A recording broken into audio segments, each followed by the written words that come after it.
Penistone Church, Emley, Stocksbridge Park Steel, Huddersfield Town, Barnsley, Sheffield Wednesday, Rotherham, Sheffield United. This is Saturday morning football and banter, only on Penistone FM. Under no illusions, going to be a massive test. They're flying at the minute, probably 4 or 5 games unbeaten. Victory last night at Allen, they won 2-1. So I think that's put them on 40 points. We know from the first game of the season the qualities that they've got. They've only got better since then. I know obviously we were a little bit, obviously with Harry getting sent off and then things went against us and that we didn't perform the best, but we're under no illusions that it's going to be a tough test for us on Saturday. We are confident from Saturday's game at Eccleshill. I know we lost. I thought we performed really well and created a lot of chances. So we're hoping for a little bit more of that on Saturday. We had a great training session on Wednesday night. Worked them hard in regards of intensity and worked on a few other things and hopefully put that into play on Saturday, and it should make for a good entertaining game. As always, we welcome the support through the gate. Hopefully it'll be a decent crowd with it being an international break, and hopefully come quarter-5 we've got a positive result. We're moving in the right direction, so up the church. Now there's just a taster of what we're going to be talking about this morning. It's Steve Lenthal talking about this afternoon's game, Penistone Church versus Golka. It's going to be a bit special. We'll talk about it in more detail once I've introduced my guest, but football and banter between now and 10 o'clock. Let's welcome the panel, shall we? First of all, the man on the mic from Oakwell, and a great regular on this programme. Nice to have him back. Jason Thelwell, good morning to you. Morning, Steve. How are you? Very good indeed, and nice to have you with us. Thank you very much. Secondly, now this guy was a bass guitarist in the 80s, one of the biggest bands of the 80s in South Yorkshire, and retired from the game, and they've just recently reformed, getting ready for a major 2025 tour. He's also a big Sheffield Wednesday fan. Let's say good morning to Richard Woodall. Good morning, Steve. Thanks for having me on. Nice to have you with us. Always nice to have your opinions, and we've lots to talk about because, of course, the Steel Derby last Sunday. We'll talk about it later. Right, Jimmy Whitehead was going to be with us. He's twisted a sock, I think. He's injured, so he can't come on. So off the bench comes club secretary from Penistone Church Football Club. It's Dave Hampshire. Good morning. Morning, Steve. And thank you very much. No problem. I know I ruined your regular Saturday morning routine when I sent you the text, but anyway. You ruined Sandra's. Well, yeah, well, we did say Sandra could come in if she wanted. Anyway, Dave Hampshire with us. And you may remember this, a couple of seasons ago, Huddersfield Town at the time were one game away from we were good then, Steve. A playoff. Don't ruin this. Don't ruin it. They were one game away from playing at Wembley for the playoffs against Nottingham Forest. We had Luton Town to play, and Sky Sports said, is any fans for Huddersfield Town would like to do some commentary in the gantry? This guy stood up and did a rather good job. Richard Kazmala, good morning. Steve, good morning. Good job, Dave. Come off the bench. These teas are pretty impressive, aren't they? The best substitute. He's the best monitor there is for drinks. Modern day David Fairclough, isn't it? Just Dave, love it. Nice to have you with us, and also a bit of an international. I put down on here the Judith Chalmers of the football world. Yeah. You travel a bit, don't you? Oh, I love watching football abroad. It's just the best. Honestly, you don't realise how much you get ripped off in England until you get trains over there, admission over there. It's fantastic, yeah. It's strange to hear English accents on a Saturday, to be honest. So, yeah. Wake up without a cooked breakfast or a continental breakfast. Anyway, welcome, gentlemen. We've got... it's an interesting programme this week because it's international weekend, so no real games other than Barnsley playing today, and Rotherham have got a Bristol Street Motors Cup game midweek, so we'll talk about those. But then we'll talk about all the other teams, the games they've got coming up, and also the season that they've had so far this year, and what we think about their progress so far in the league. But before that, we always feature Penistone Church Football Club. Now, we heard from Steve Lenthal at the start of the programme. They've got a big game this afternoon against Golka. Of course, Dave Hampshire, Golka had a wonderful outing midweek, didn't they? And showed Hallam a few things, didn't they? Yeah, they did.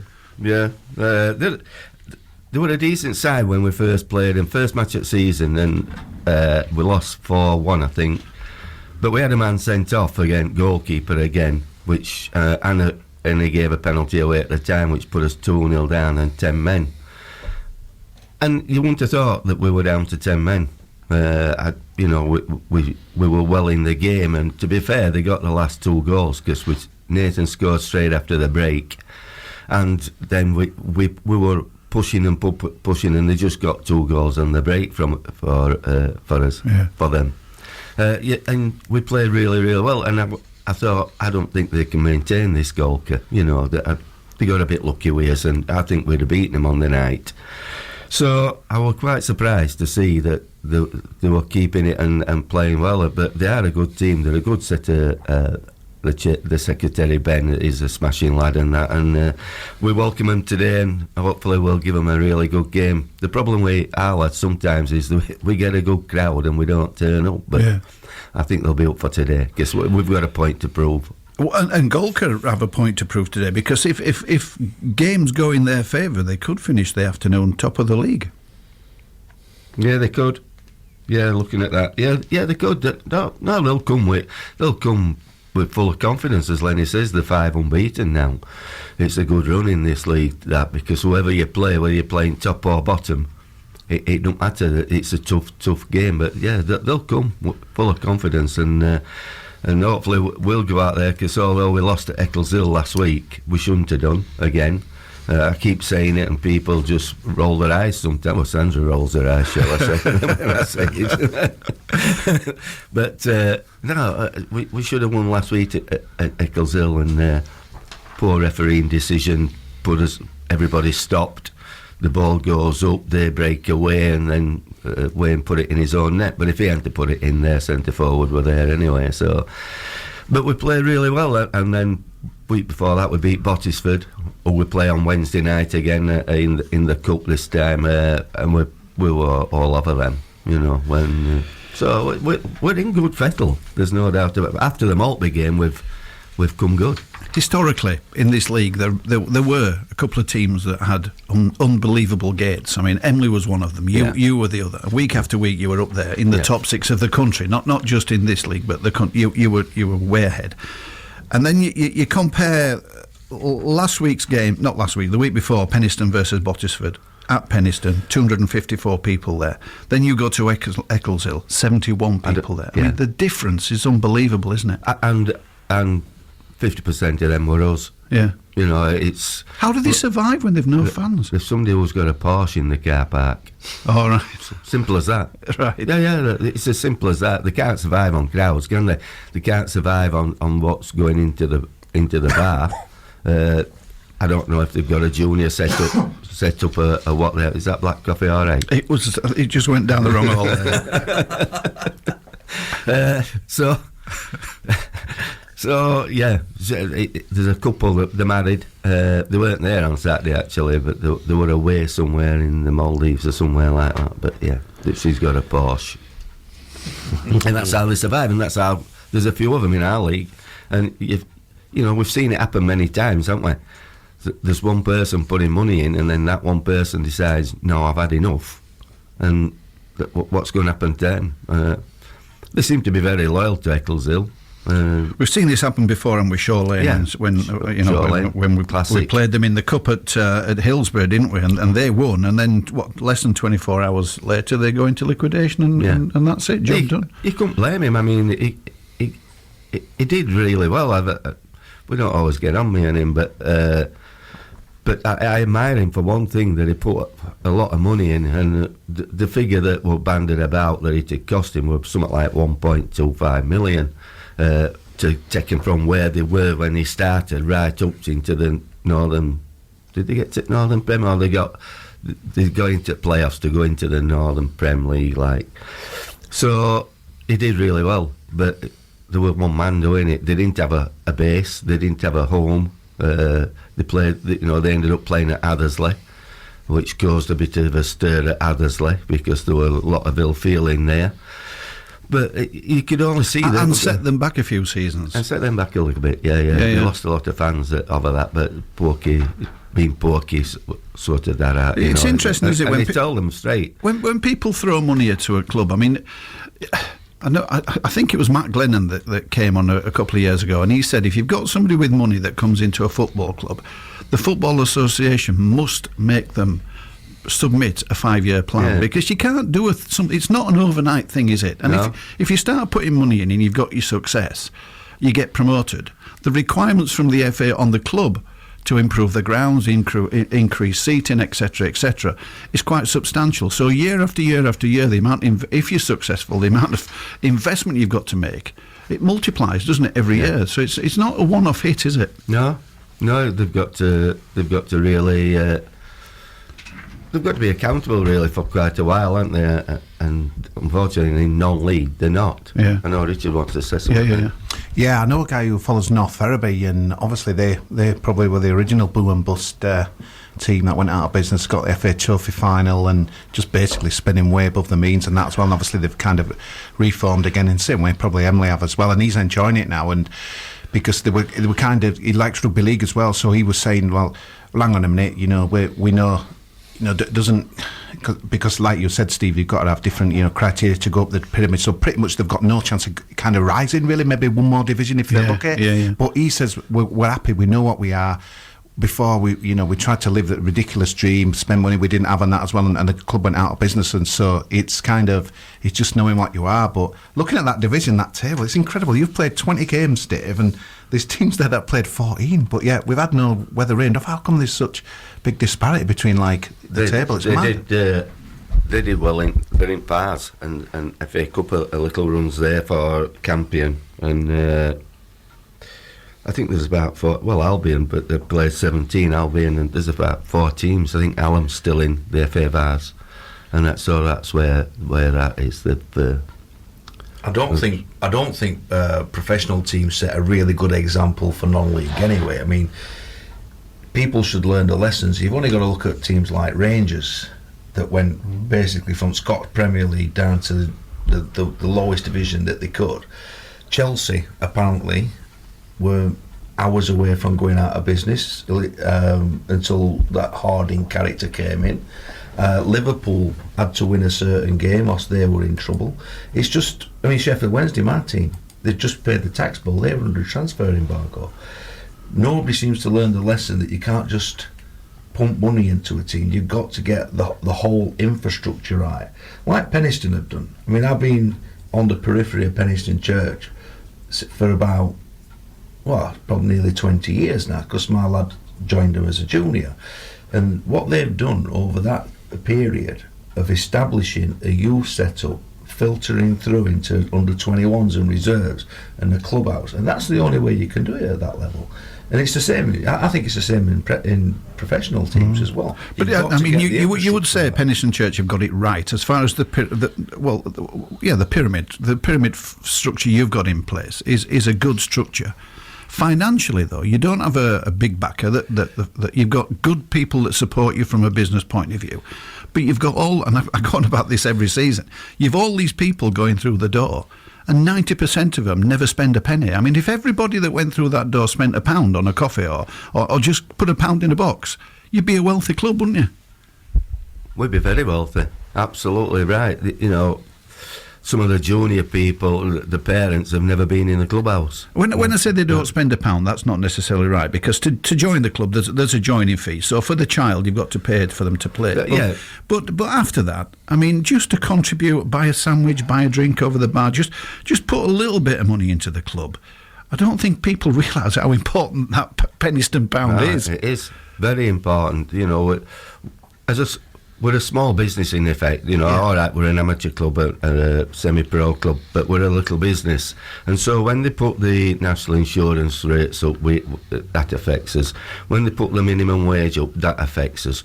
When they put the gas and electricity up, that nearly killed us. Yeah. And you try to be fair with with everybody, because like Richard just said, you've got to have a structure, you've got to make them feel welcome. And if you suddenly start putting sky-high prices on, we'll find another club. Yeah. So it's trying to juggle everything. But there comes a point when they've got to think, hang on, they're looking after us, we better look after them, because otherwise there won't be a Penistone Church. And to be quite honest, these increases that's just hit us these last few years, and there were COVID as well, all right, we got some grants through COVID, which were very good. But if they're not careful, then there might not be a Penistone Church, and I don't say that lightly. I say that meaningful. If anybody has children that play football, and my experience with Penistone Church happened about 10 years ago, maybe, when I think my son played for both my sons were playing for Home Firth Town, and they had a cup game with the team that your Harry played for, Richard Woodall. And you walk through that gate and you think, my goodness me, how lucky are these lads to be playing football in an environment like this. I mean, the first team pitch, you dream as a child to play on that first team pitch, don't you? But you go round the back and it's still wonderful conditions round the back. There are lights there, but I guess not. You can't class them as floodlights, but there's lights there for training. The pitches are wonderful, well looked after, almost manicured from a pitch point of view. Yeah. So what you're offering them is something way better than most other clubs can offer them. Look, way better. You know, when you go to some clubs and they're there and the manager's been, he's had to put the nets up and he's had to mark the pitches out. There's none of that at Penistone. It's all done. Yeah. You know, the mini soccer ones, they've got lovely goals on one pitch. They're on wheels. They just part and pull them into place, and it's there. And like you said, the pitches have been manicured and well looked after by the volunteers on a Tuesday and Thursday morning. We're there every week, making sure that everything's right. The changing rooms are spotless. Like Ray Windle does them mainly. We help from Chris. Now, everything you could ask for is there, is done for. And you go to some grounds and, you know, they've had to pick dog muck off the glass. pitch and glass and put the nets up and mark it out. Yeah. And Tom Taylor, he came and brought a full team. We'd got a gap in an age group. I think we were 15s, under 15s then, or 15s.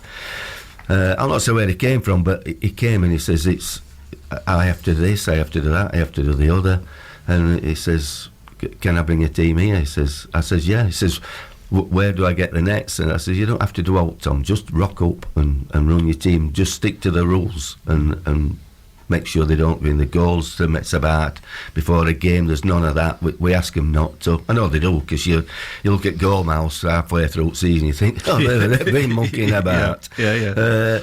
But yeah, they can't ask for anything more than what they get at Penistone. So, but it's just be nice if they said, you know what, that bar's open, let's all just crowd it, go in. We've got some teams who are brilliant at it. You know, last year's under 7, this year's under 8s. They go in, both teams are in after the game, and they don't just stop for one, they stop for a few. Yeah.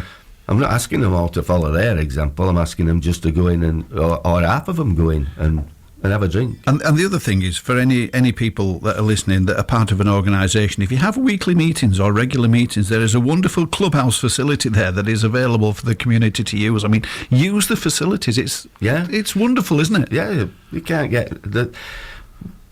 You know, you talk to some people and they recognise and say, what a job you're doing for the community. And I says, thank you very much, you know. But I'm thinking, if only the community would use it. Use it a little bit more, it'd be all right. Yeah.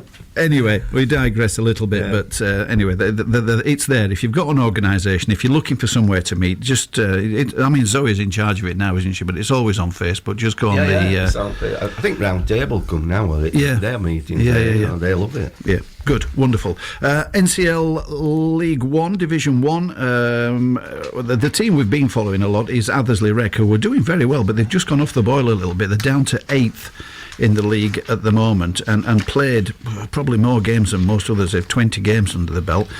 Games in the NCL Division 1 this afternoon. It's Maltby Main against Harrogate, Nostell Miners Welfare against Grasshoughton Welfare, Selby Town versus Dronsfield, South Leeds versus Club Thorn Colliery, Wakefield against Athersley Rec, Wunwell against Armthorpe, it's Worsborough against Appleby, and Yorkshire Amateurs against Ilkley Town. We wish all those teams the very best indeed.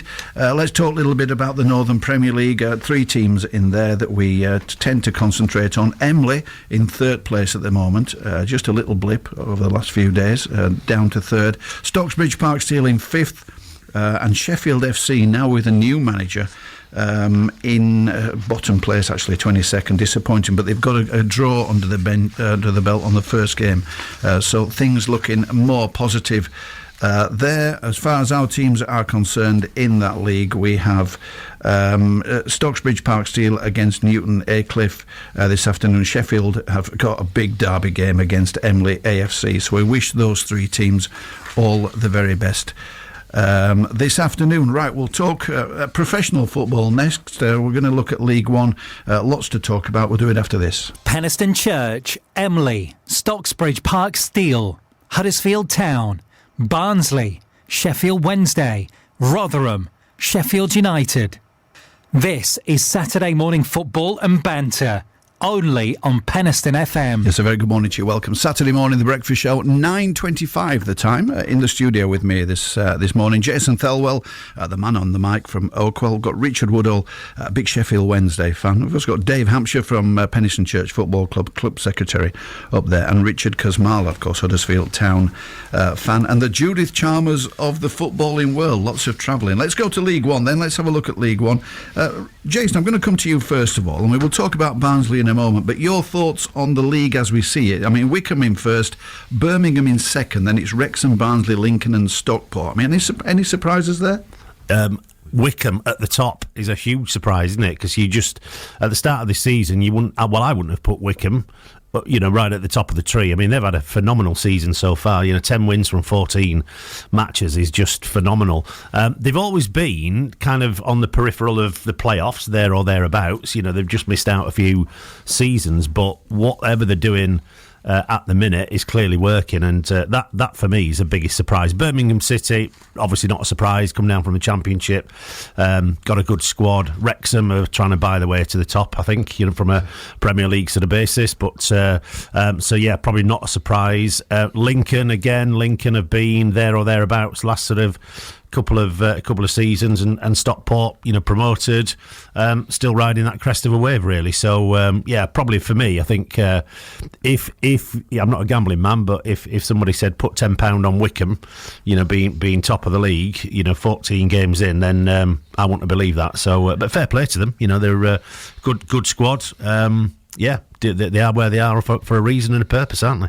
Well, they are, and you talk about Wrexham buying their way to the top. I mean, let's just focus on Birmingham City and how much money they've spent on transfers. I mean, Richard Kosmala, if you look at that league, I mean, you see some of these games on TV, and you go to some of the grounds and you think, goodness me, I mean, Penistone Church ground is better than some of their grounds. Is it fair that Birmingham City are allowed to spend so much money in that league? I mean, it's a bit of an unfair advantage, isn't it? Yeah, it's a bit odd. I was at Crawley last Saturday. By the way, if you're... Well, there's one club that I was going to mention. 11 hours on a motorway to there and back to watch a game. Mad, crazy. Yeah, it's a bit odd, to be honest, Steve, because, obviously there's no... FFP kind of rules kick in really strictly in the Championship as well, so Birmingham are going to have a big issue next season. I'm going to say when they go up, because I think they will, but not hardly putting your neck on the line saying that. But it does seem a bit strange kind of coming down this division where obviously the top two divisions are very well regulated, although Man City fans might not agree, with what you can spend as against what you bring in as well. But yeah, it is. It's a bit strange, to be honest with me, and the haves and the have-nots. I mean, when you go to Crawley, it's unbelievable there. You walk through a park, and it's just honestly, you see some kind of better non-league grounds as well, but it is real. The haves and have-nots in that division as well, and I don't think anything sums up the division more incredibly though than the other week, where I think it was Stockport 0, Wickham 5 on Tuesday, and then 4 days later Stockport 5, Bolton 0. And honestly, I think I need to get some tablets or prescriptions to understand League One, because it just makes no sense to me. Some of the stuff is mad, and yeah, Wickham, there's always seems to be a surprise package, don't there, in any leagues, and maybe this is their time, but they play some really good football, 32 goals and all. I think Huddersfield struggle to get goals. Wickham, scoring for fun. We were meant to be playing there today, Steve. Yes, I've yeah. got to be honest, I don't think many people in Huddersfield too disappointed that game was off, because you want to play them when they're probably New Year now, when they're off as well. But fair play to them. They do seem to be a bit of Championship. There's a lot of them teams, Championship, League One yo-yos. Obviously, Rotherham are probably the ultimate of it. Barnsley do it quite a bit. Wickham have kind of been up and down, but yeah, I know you might sound a bit bitter and a bit jealous, but I just want Wrexham to fail, to be honest. I just don't like what's happening. It just goes against with what football's about for me. And people say to me, yeah, but if you had like a Saudi Undertaker Ruddsfield, because you'd be loving it. But no, honestly, I won't. It matters to me how you do it. It matters to me how you do it. So when Dean Hall was there, I really liked the fact that we were, locally owned by a guy in the community and knew, Kevin Nagels, I think he has got his heart in the right place. But I just, I suppose the people in Wrexham, they have transformed them. But I don't know, maybe I'm old school, Steve, but it goes back to does what I'm sound saying. a bit It's putting that 5-year plan to, or even longer in Wrexham's case. But you get somebody coming in who's like a fairy tale character, right? Comes from the world of Disney, doesn't he? And puts all this money in. But when that bubble bursts and he decides to move on, then what happens then? I mean, everybody's left. Would you rather have that than not, Steve? I mean, would you ask any Portsmouth fan? Would they, traded that FA Cup win and, I think they get into Europe, that St Paul Merce and all that lot, obviously they've had pretty grim and they're back up now out in the Championship, but I don't know, it's a bit of an awkward one really. Would you rather have had that success? Ask any Preston fans who just kind of just... Well, we've had it. I mean, we had it, didn't we? really. I mean, luckily we got into the Premier League for a couple of seasons. I mean, there are people that lived and died and never seen Huddersfield Town in the Premier League. So we've had that joy and we've seen it. Yeah. The bubble burst, we came back down again. I guess you'd have it, wouldn't you? I think so. I just think football's about creating memories and things. It really frustrates me when you go to Spain. You see these teams like creep into the Europa League or Europa Conference League, and then when they get there, they put like half and half teams out and stuff, and it's like they don't want to be in it. And I'm thinking, as a fan, I'd love to travel some of these, mad, wild countries and things like that as well. When when you've seen it before, when teams have got in Europe, and you're thinking, wow, can't think Hearts are in it in Aberdeen. But what are you in football in for? Really, in to create memories and to do something different, or just to be Preston, just to finish the 18th every year and just be bored out of your head as well. I don't know. It's really weird because Steve, because obviously we've gone down, but I wouldn't trade our last 12 years, which has been ridiculous. It's like we're either going up, going down, challenging for playoffs, rock bottom. It's kind of, you remember the seasons. I took up a test the other week on X. Everyone's leaving there now, aren't they? But it's like, and they were saying, long suffering others. Says, honestly, guys, like last 12 years, we've had some of the most amazing highs, the lowest lows, but that's what football's about. Where there's some teams that don't have absolutely nothing. Northampton might get promoted. What you're talking about now is testament to that. That's because football, had we not had the highs and lows, you wouldn't have just said that, would you? I mean, we have with 12 years where we've been really lucky. I mean, Barnsley even really, it's been a kind of struggle. Obviously, we had playoff seasons a couple of times, but in the last 10 years, the people still talk about obviously our Premier League, like 1996. I still remember that, but it's like that's what it's about, isn't it? Creating memories. Obviously, you don't want to come down, but I'm just thinking if Huddersfield had stayed up, it'd have been another season of struggle, and I don't know. I just want to kind of have a good journey. Maybe we've just not been lucky and having boring mid-table seasons, but to me, you feel like you're a Stockport fan now. I remember going National League North about 5 years ago. Altrincham, I saw them pack that ground out. They invaded the pitch. Mad. Look at Stockport now, 6th place. They're dreaming the Championship, and it's not just a place on the runway to flight path to Manchester Airport. Isn't it? They're proper flying again out there, but that's football for me. The dream. Right, you breathe in, and I'll bring Richard on now. I mean, you had Sheffield Wednesday in League One last season and season before, right? I mean, was it a special occasion when they won the playoffs for you? I mean, were you happy about that game? Yeah, I was. I mean, it was a fantastic occasion for a Wednesday fan. Maybe not so much for a Barnsley fan, but it was a fantastic occasion. But I do remember there's me and my brother. I think there was 6 of us in a minibus coming home from Wembley, and I looked at the Championship, what it was going to be like for last season, and I was genuinely worried. I mean, I've just looked now. In the Championship, there are 19 teams that have been in the Premier League, and in League One there are 8. So you can see how difficult it is and what happens to clubs. I mean, Luton being an exception to the rule. But as a Sheffield Wednesday fan, and I've said this on numerous occasions, in the last few years it's just been drama after drama. Starting, we lost the semi-finals to Sunderland. The season we went down we went down during COVID. The season after, we lost the semi-finals to Sunderland. The season after that was the playoff against Barnsley. Then last season was probably the biggest drama of all, staying up on the last pitch, pretty much on the last season. And I'd gladly take mid-table mediocrity this year. There's no bigger Gladly. drama than what you did against Peterborough, isn't it? It's like Yeah. that is the ultimate drama in So football. was, that. wasn't it? Season after season, want it's to been, trade that. like you say, a journey. But give me 10th place and I'll take it now. I mean, we talked last week. Carlton Palmer was with us last week. We talked about because of the Steel City derby, Absolutely, right? We yeah. were saying it's not about Sheffield Wednesday winning this game. It's about Sheffield Wednesday surviving in the league this season. I mean, and you agreed with that, didn't you?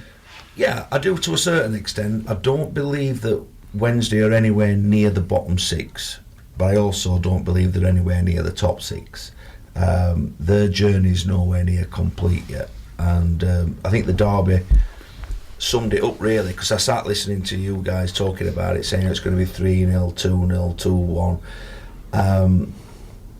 It summed up Wednesday's seasons in a nutshell really. Well, the Watford game more, where we played really well in the first half and then conceded the goal and never looked like scoring. Sheffield Wednesday been playing in parts very, very well this season, and then in other parts disastrous. The Watford game, I mean, everybody said at half time, there's no way that Sheffield Wednesday are losing this game, and then we conceded 5 goals in the second half, and that's just Wednesday this year. They're nowhere near a complete team, but I'll be happy. Like I say, I'll take 10th now. Parky, thoughts on last weekend's game? Well, to come back on that, but Dave Hampshire, your thoughts on League One? I mean, any surprises for you other than Huddersfield not being in the top 2? Richards fell over. Shall I tell you one surprise a little bit? Is Barnsley. Only because I watched them play Huddersfield and they were shocking. So whatever their manager said to them after that game has worked wonders, because they were absolutely awful. Take the Bristol Rovers thingy out, because they all changed teams a little bit. I'm on about the league game. We beat them 2-0. I thought, oh wow, Barnsley fans are right with what they've been saying, you know, that they were rubbish. And then the next game they went away and won. So he obviously got into them, and to be fair to them, they're doing really well. But just like Jason says, I think Wycombe Wanderers is the one where you're very surprised at. I thought Birmingham, Wrexham, because of the money that they spent, the quality that they bought, they'd be running away with it now. Huddersfield, you know, I don't go watching much. I watch them on that Sky Plus thing when I can. At times we look all right, but then other times I think, Christ Almighty, just pick it up a little bit, will you? We seem to be a bit slow at times going forward, but.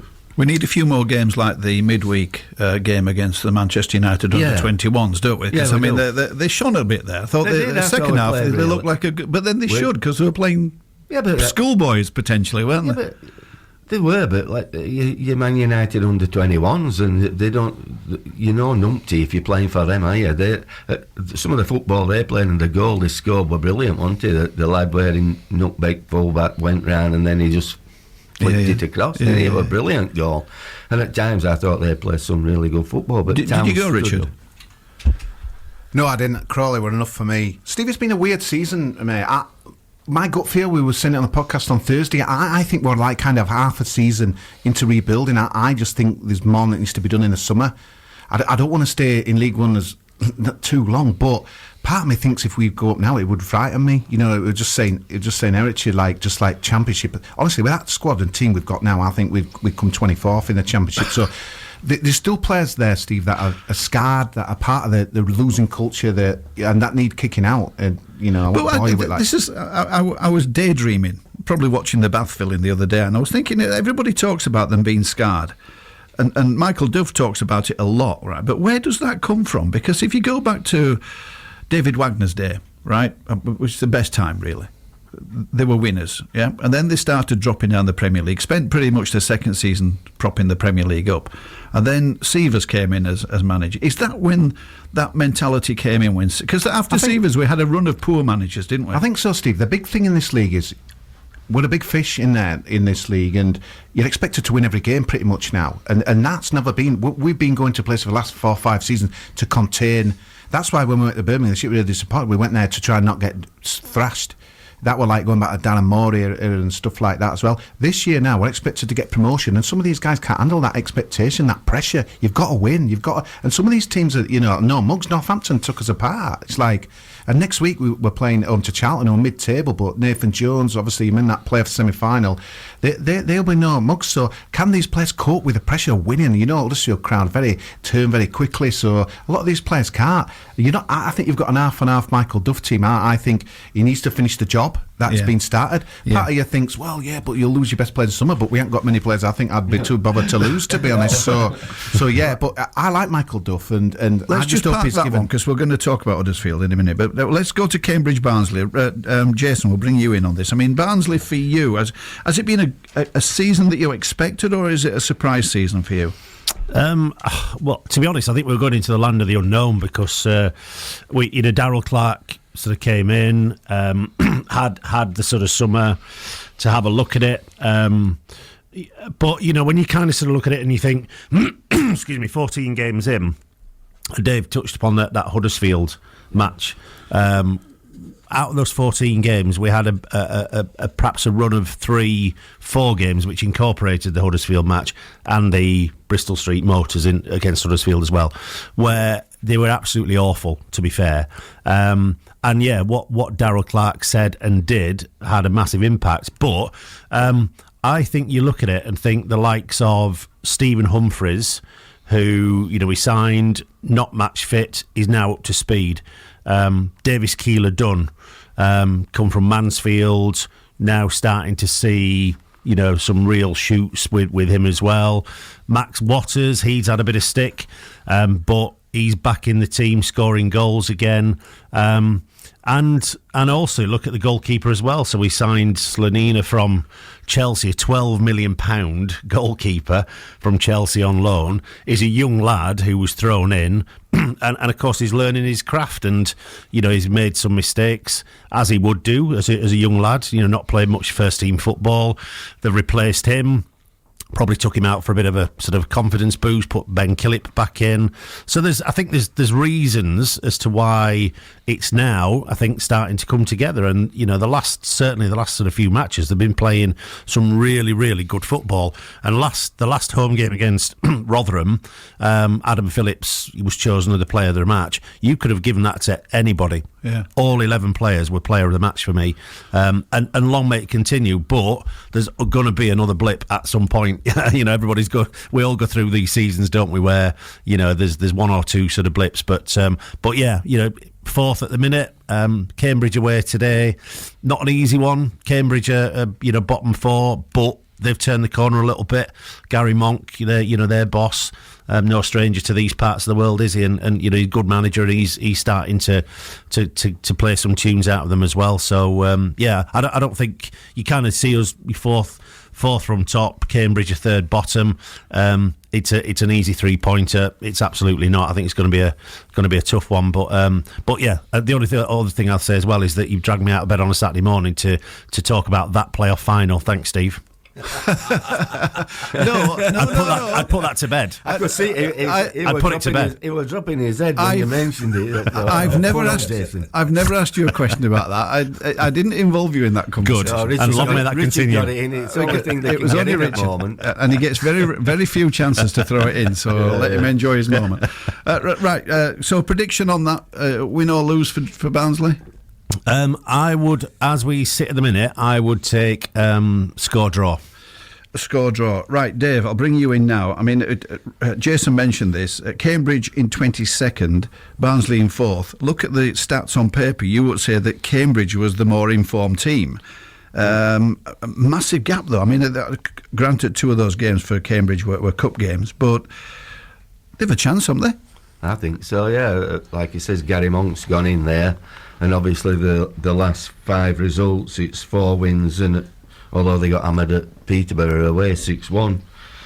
So I think they've a chance, yeah. But just going back to the Rotherham game, I watched Barnsley and Rotherham on telly. And I said to Barnsley, Dave Dodd, Barnsley fan, I says, have you got a different side to the one that played at Huddersfield? I said, have you signed 11 new players or something? Because they were brilliant. So if Barnsley turn up like that, I think Barnsley will win. It just depends whether they will or not. So I'll go for a Barnsley win. You see, the phrase that No, we've by the adopted way. here is consistently inconsistent. I mean, that's a typical example. I think Isn't now it? it's our saying now. Yeah, we're gonna register that, I think, as a saying. Richard, your thoughts on this one, without mentioning any playoffs? I'm gonna.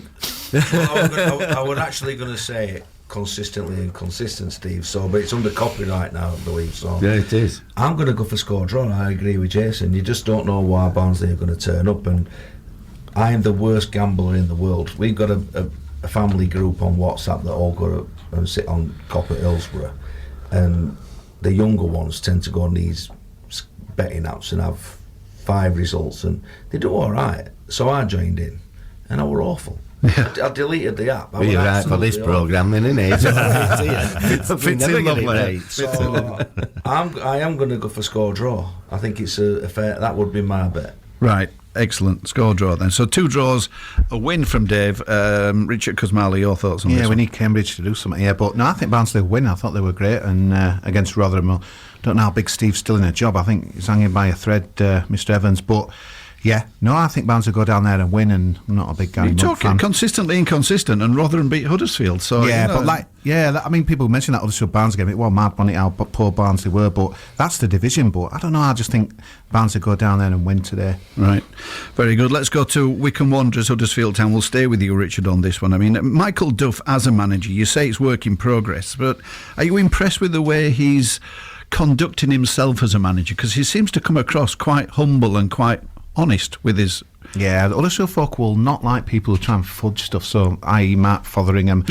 You used to listen to some of the stuff Darren Moore, I mean, obviously got Wednesday up, and, Port Vale aren't doing too bad either at the moment, but he used to listen to his press conference and he used to mumble loads of stuff, and you think, I don't know what you're on about here, Dan. Or he used to say the team were going to do this on a Saturday, and then it never did, but Michael Duff's really honest. The only thing is, in 2024, some of these players like it in these truths. I mean, like he lashed out against them at Man United that first half. They were awful, and a few choice words. There's obviously people that he doesn't rate and stuff. I really like him. I think the good thing is, Huddersfield public just like people. It's almost like a Warnock kind of character to me, and that's what you want. You don't want people who kid you. Like when you're driving home and you've seen absolute rubbish. You don't want someone to come on there and say, oh yeah, we had 60% possession and blah blah blah, and you're thinking, hang on a minute, mate, we were gash, and yeah, he will tell the truth, but I really hope he turns it around, Steve. But I like him, and I think we might scrape into a playoff spot, but part of me just thinks the best of Duff will be next season. I just hope that everyone kind of sticks with the project, because I think everyone can see we're all over the shops. 1-7, lost 5. It's like you don't know what's going to happen, and you're watching games like that. Crawley were a great example, where you've got half where we were poor, then we were good. Man United, we were rubbish that first half, we were good second half. You're seeing that all the time. That Barnsley game, we played well, but Barnsley were poor. But I'm waiting for that game, when we're like, right, that Peterborough first game, you thought, here we go, this is it, this is the season, we're going to do really well. But I'm waiting for that kind of like big marker down game, but we've not had it yet, and at the moment it's just up and down, but I still think we'll scrape in. But I don't think it'd be the worst thing if we kind of went again next season, because I think there needs to be some cleared out. You look at someone like Bojan Radu. That could happen at Christmas, though. I mean, he could bring some people in at Christmas, couldn't he? Yeah, I mean, definitely a striker's going to be in, but there's people there that need to be moved on. Someone like Tom Lees, legend of Huddersfield, still does half a job, but better days have gone, Steve. There's others that need to be kind of shifted on. So I think his better days have probably gone before he Ward's came contract's to Huddersfield. up, and that as well. But it's almost like half a job's been done. But my biggest worry is like the guy heading the recruitment, Huddersfield.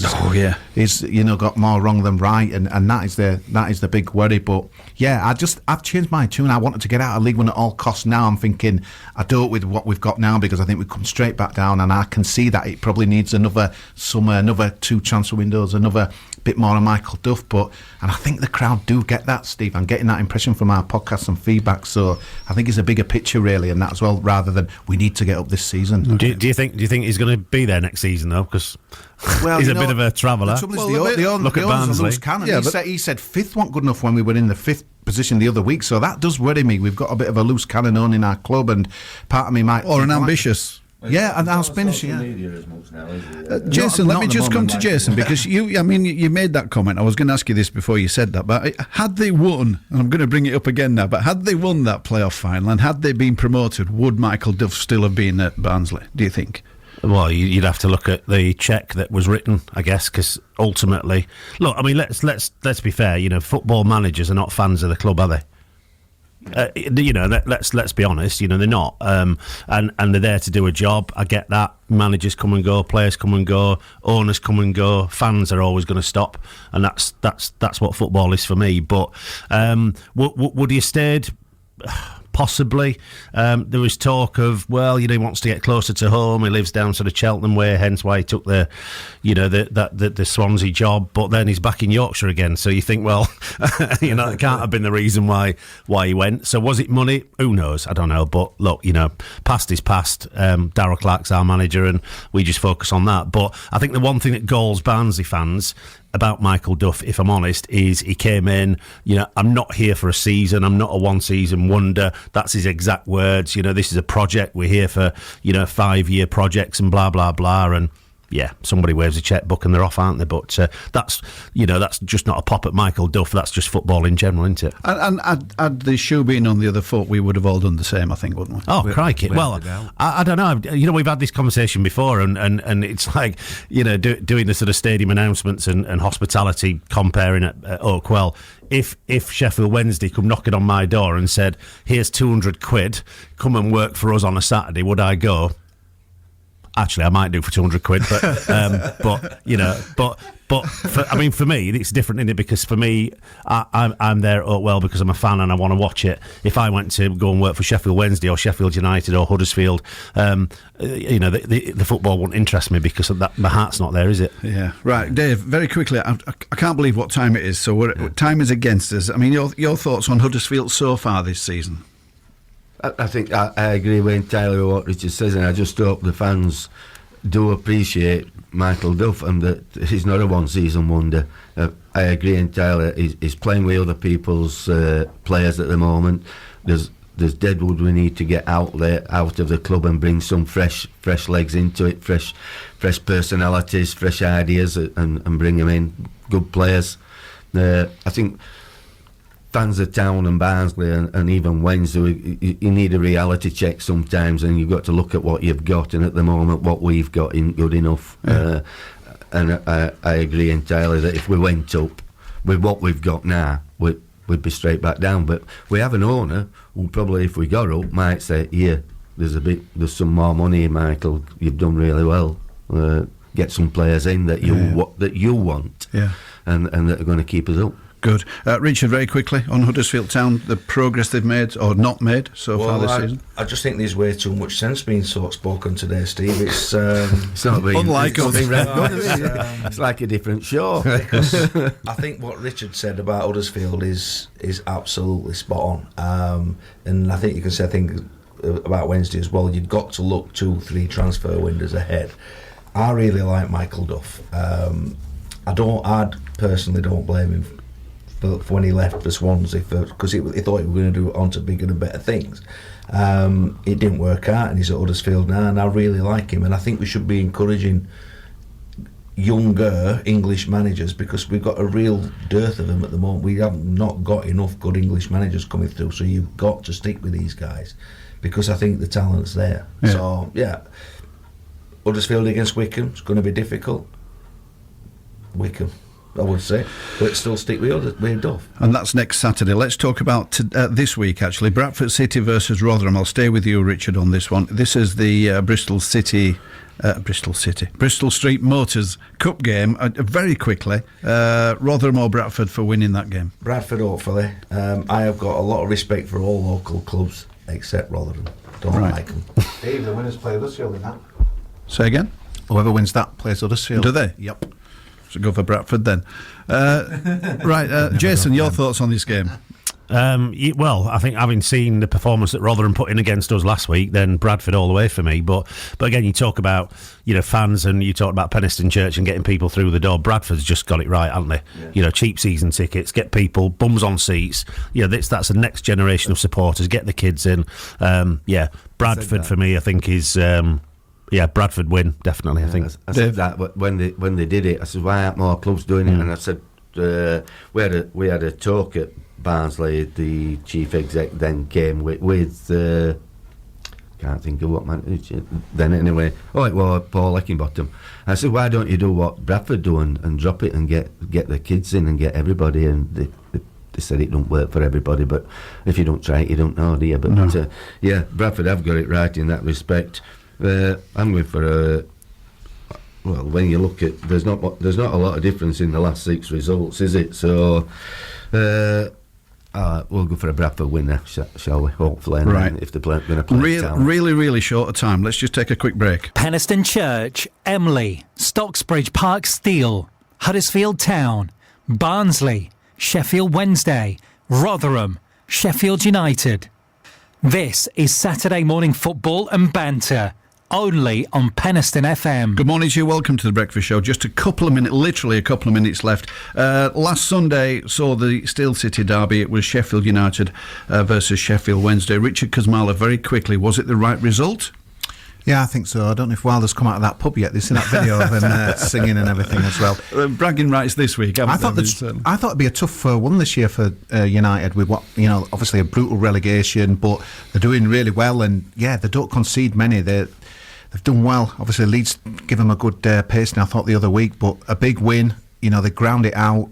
And they look set fair, mate, for a good season. Richard Woodall, let's come to you. I mean, you are a Sheffield Wednesday fan. Was it a good result, right result? It was a damp squid of a game, really, wasn't it? It was, yeah. I would say on United shaded it, obviously. But there was one shot on target. It was a goal. The striker that scored it had one touch all game. He scored it. So they shaded it. I thought Wednesday played well first half. United have got 2 players that changed that game. The big guy at the back, is it Harry Suter, about 8 foot, and the guy in the midfield, Heimer. They were the only 2 players that changed that game. Good, thank you. Jason, very quickly, your thoughts? Was it a right result? I thought it was a poor game, to be honest. I think all that build-up, and it was just, like you said, a damp squid, really, wasn't it? But, poor game from a neutral point of view. Did Sheffield United deserve a win? Again, probably just slightly. Right, and Dave, very quickly, 10 seconds. Classic example of a manager being a fan there. He's got them going the way that he wants them. You saw him at end of game, his celebration was brilliant. Thank you very much indeed. Gentlemen, thank you for your time this morning. Listeners, I am so sorry we ran out of time. Join me for the oldies tomorrow from 11, back here next Saturday, 6:30. We'll see you later. Goodbye. Penistone FM is brought to you by Yorkshire Conservatories at Towngate, Mapplewell. Let Paul from Yorkshire Conservatories give your house the upgrade it deserves and save on fuel bills with our energy-efficient windows, doors and replacement roofs. We've improved homes for over 20 years with composite doors, UPVC windows and conservatories, all manufactured in Barnsley. View the largest composite door display in Yorkshire. Yorkshire Conservatories, Towngate, Mapplewell, standing the test of time. Call us on Barnsley 210063. News, sport.